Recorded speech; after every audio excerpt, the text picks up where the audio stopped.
प्रणाम जी, प्राणाधार सुंदर साथ जी। आप सभी को पता है कि अभी हम सब सुंदर साथ ने बड़े हर्ष और उल्लास के साथ श्री प्राणनाथ जी शिरडी साहिब जी का प्रकटन उत्सव मनाया है। तो सुंदर साथ जी, श्री प्राणनाथ जी हैं कौन? इसी विषय पर मैं आज अपने कुछ भाव आप समस्त सुंदर साथ के सामने रखने जा रही हूँ। Prannath ji is not a name of a body, जो हमारे प्राणों के नाथ हैं, हमारे आत्म के धनी हैं, हमारे जीने का आधार है। वही है श्री प्राणनाथ शिरडी साहिब जी। प्राणनाथ जी सत्य है, यानी अखंड है, जो सदा सर्वदा रहते हैं। अब सुंदर साथ जी, एक होता है सत्य, एक होता है चित्त। तो राजी महाराज का स्वरूप कैसा है, जड़ है या चेतन? उनका स्वरूप बताइए सुंदर साथ जी, कैसा स्वरूप है मेरे राजी महाराज का? उनका स्वरूप चेतन है, मतलब आनंद में ही है, हमेशा लिविंग है। चेतन होता है लिविंग और जड़ होता है नॉन लिविंग। हमारे राजी महाराज कैसे हैं? लिविंग है, मतलब चेतन है। और तीसरा आया आनंद। तो राजी महाराज की जो सत्य है, चेतन है, वो लीला कैसी करेगा? सुख में ही करेगा या दुख में ही लीला करेगा? बताइए सुंदर साथ जी।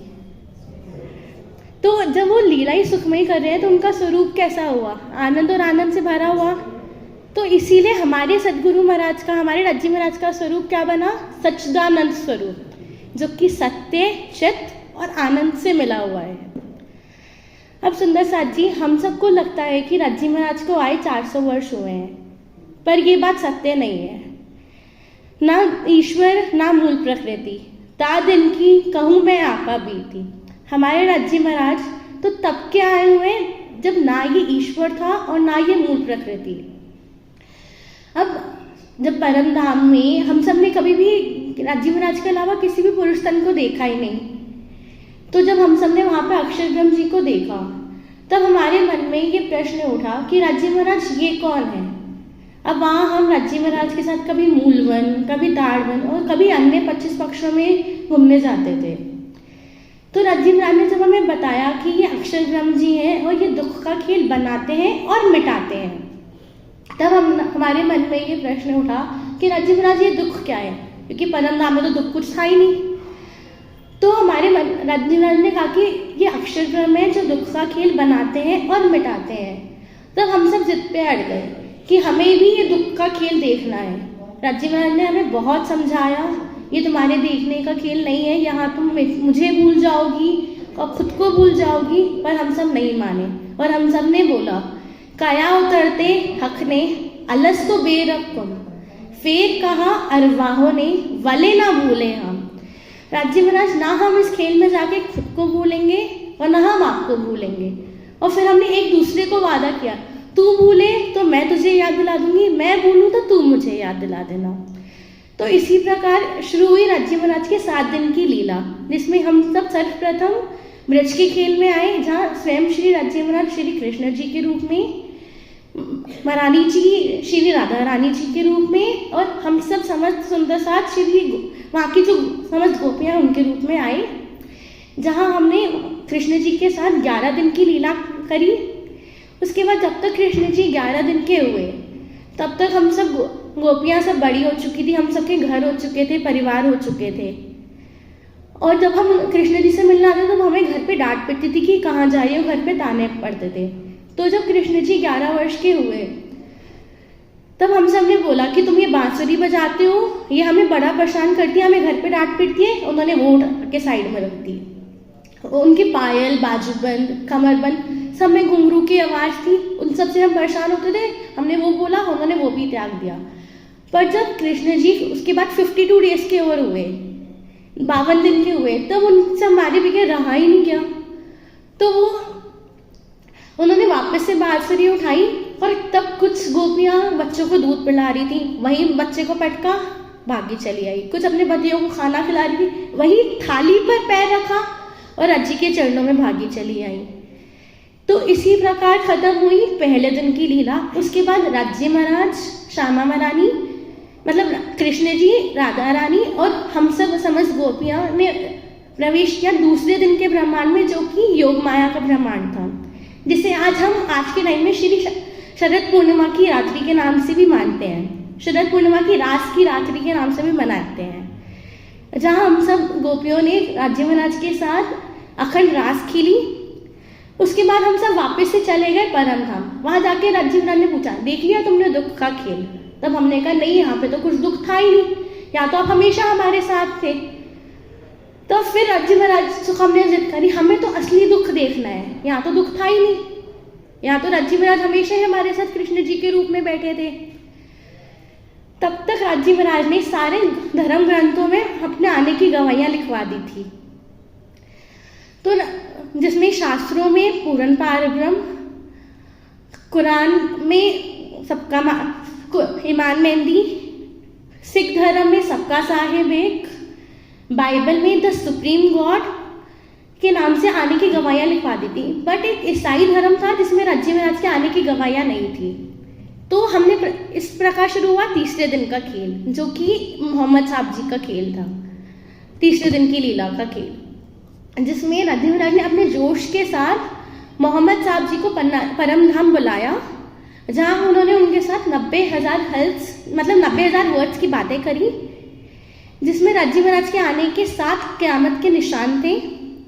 और उन्होंने जो भी बातें करी वो आज की डेट में कुरान साहिब के रूप में हम सब के बीच में आए हुए हैं। इसी प्रकार खत्म हुआ तीसरे दिन का खेल। अब शुरू होता है चौथे दिन का।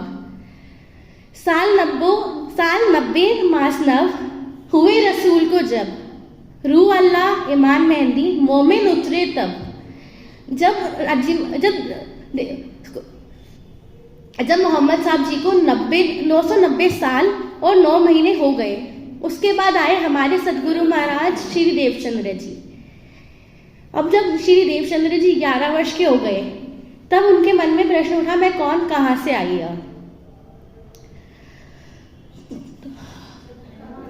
कहाँ है मेरा भरता। जब वो 11 वर्ष के हो गए, तब उनके मन में ये प्रश्न उठा, मैं कौन हूँ और मैं कहाँ से आया हूँ और कहाँ है मेरे मूल घर।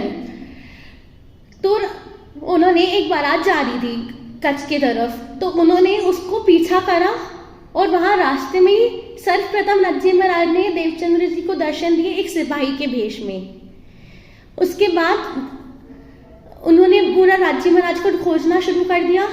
और जब वो 40 वर्ष के हो गए, तब श्याम जी के मंदिर में राज्य महाराज ने फिर उन्हें दर्शन दिए, जहाँ राज्य महाराज ने उन्हें स्वयं अपने स्वरूप की पहचान कराई और देवचंद्र जी के रूप में जो हमारी बाईजूराज महारानी जी आई हुई थी, उन्हें उनके स्वरूप की भी पहचान कराई कि राज्य महाराज कौन है और उनके स्वरूप में जो श्यामा महारानी जी है वो कौन है। इसके बाद पूरा खेल खेला हुआ, चौथे दिन का ब्रह्मांड खेल हुआ, जहाँ पे देवचंद्र जी ने हम सब उस टाइम पे जो सुंदर साथ थे उन सबकी जागनी करी। उसके बाद जब देवचंद्र जी ने अपना तन छोड़ा, तब उन्होंने महराज ठाकुर जी के अंदर जो इंद्रावती जी की वासना आई थी, उन्हें आगे जागने का कार्य सौंपा कि अब तेरे तन से ही आगे की जागने की लीला होनी है, तूने ही आगे सुंदर साथ को जागृत करना है। तो इसके बाद शुरू होता है 5वें दिन की लीला, जो हमारे श्री प्राणनाथ शेठी साहेब जी की लीला थी।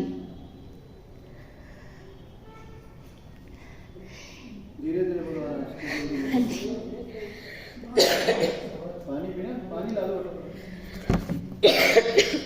साहेब आए इन जिमी कारज करने 3, सबका झगड़ा मेट के या दुनी या दीन। अब सुंदर साथ जी आ गए मेरे श्री राज, हमारे श्री राज, जो कि श्री महराज ठाकुर जी के तन से स्वयं श्री राज्य महाराज श्री प्राणनाथ जी की लीला का वर्णन था। राज्य महाराज ने जगह जगह भटक के सब रूहों की जागनी करी, जहाँ उन्होंने हफ्सा के जेल में उन्हें राज्य महाराज की पहचान हुई। स्वयं राज्य महाराज ने उन्हें परम धाम वाला जो स्वरूप है राज्य महाराज का, उन्होंने उन्हें अपनी पहचान कराई, अपने दर्शन दिए और वहाँ उन्हें बताया कि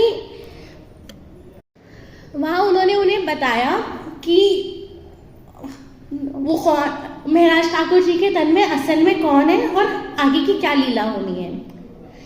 तो प्राणनाथ जी ने आगे अपनी लीला करी और बहुत जगह वो घूमे पूरे भारतवर्ष में, उन्होंने घूम के हम सबकी जागनी करी। वहाँ के उस टाइम के जो सुंदर साथ थे, जैसे लालदास जी थे और अन्य जो सुंदर साथ थे, उन्होंने उस टाइम पे ना दिन देखा ना रात, और राज्य महाराज की सेवा में लगे रहे। वही चीज अब हमें करनी है अपने सदगुरु महाराज की सेवा करके। इसी प्रकार खत्म होता है चौथे दिन, 5वें दिन का खेल, जो कि श्री महाराज ठाकुर जी श्री प्राणनाथ जी का खेल था। उसके बाद हम सब आ गए 6ठे दिन का खेल, जो कि हमारा खेल है, जहाँ पे हम सब सुंदर साथ को अपने सदगुरु की पहचान करनी है, अपने राज्य महाराज के चरणों से लगे रहना है और आगे राज्य का जागनी करनी है। बहुत सारे हमारे बीच में गुरु महाराज हैं, जिन्होंने बहुत सारे मोमेंट हैं, जिन्होंने राज्य महाराज की जो राह पे चले, उस टाइम पे जो राज्य महाराज की चाल थी उस पे चले और जागनी करी। अब हमें उन्हीं के चरण कदम पे चल के अपने आप को जागृत करना है और आगे का खेल खेलना है। अब सुंदर साथ जी, दिवाली के टाइम पे मैंने बहुत सारे सुंदर साथ के घर पे देखा कि लक्ष्मी पूजन हो रहा है। तो क्या आप लोग बता सकते हो लक्ष्मी जी है कौन? मेरे मन में ये क्वेश्चन उठा था, लक्ष्मी जी है कौन? लक्ष्मी जी वो हैं जिन्होंने 7 कल्पांतों तक से तपस्या करी ये जानने के लिए कि उनके हस्बैंड किसका ध्यान करते हैं, विष्णु जी किसका ध्यान करते हैं, पर वो नहीं जान पाए। और वो ध्यान किसका करते हैं? हमारे राज्य महाराज का। तो सुंदर साथ जी, हम तो बहुत लकी हैं कि हमें स्वयं राज्य महाराज मिले हैं। तो हमें इधर उधर भटक के लक्ष्मी पूजन और इधर उधर नहीं जाना है। आपको दिवाली पूजन करना है, आप 5वां मेहर सागर पढ़ लो, मिल गया राज्य महाराज का स्वरूप। हमें दूसरे धर्म में नहीं जाना है कि दुख आया तो हम हार मान जाए। चपाई कहती है मेहर सागर में, दुख से पीऊजी मिले या सुखे मिले ना कोई। तो जिसने राज्य महाराज को थाम लिया ना, तो हमें उसको दुख के खेल में दुख नहीं मिलेगा, उसको दुख के खेल में भी ये दिखेगा, वाह राज्य महाराज एक और नया खेल, एक और नई लीला, अब हम इसको भी एंजॉय करेंगे, इसमें भी हम आपकी सेवा में लगे रहेंगे। हमें हार नहीं मान जानी है, हे मेरे को तो दुख मिल गया मैं तो हार मान गई, नहीं, हमें अटल रहना है। राज्य महाराज ने हमारे लिए इतने दुख सहे हैं ना, 5वें दिन की लीला में राज्य महाराज आए, उन्होंने हमारे लिए इतने दुख सहे, तो हम क्या इतना सा छोटा सा दुख भी नहीं सह सकते राज्य के लिए? हमारे को अटल रहना है कि राज्य महाराज आप हमारे साथ हो, तुम आए सब आया, दुख गया सब दूर। तो हमें आपको पाना है, हमें दुनिया को नहीं पाना, हमें राज्य महाराज के साथ लगे रहना है। तो इसी प्रकार हमारा खेल खत्म होता है। अब इसके बाद हमें राज्य महाराज ने 5वें दिन की लीला के बाद अलग अलग तन बदल के लीला करी, जो कि आज की डेट में हमारे सच्चे सदगुरु की तन से लीला हो रही है। तो अब हमारा ये धर्म है कि हम अपने सच्चे सदगुरु को पहचाने और उनके चरण कमल से श्री राज्य महाराज की पहचान करें। इसके बाद तो 7वें दिन की लीला, जिसमें पूरा ब्रह्मांड अखंड हो जाएगा, पूरे ब्रह्मांड को ही तारतम्य मिल जाएगा। हमें मिला है तो हमें जागनी कर, अपने आप को जागृत करना है कि हम राज्य महाराज के चरणों में जागृत होएं और राज्य महाराज का अखंड सुख लें। इसी बात में मैं अपना वर्ड्स समाप्त करती हूँ। अगर कुछ मिस्टेक हुई तो सॉरी, प्रणाम जी।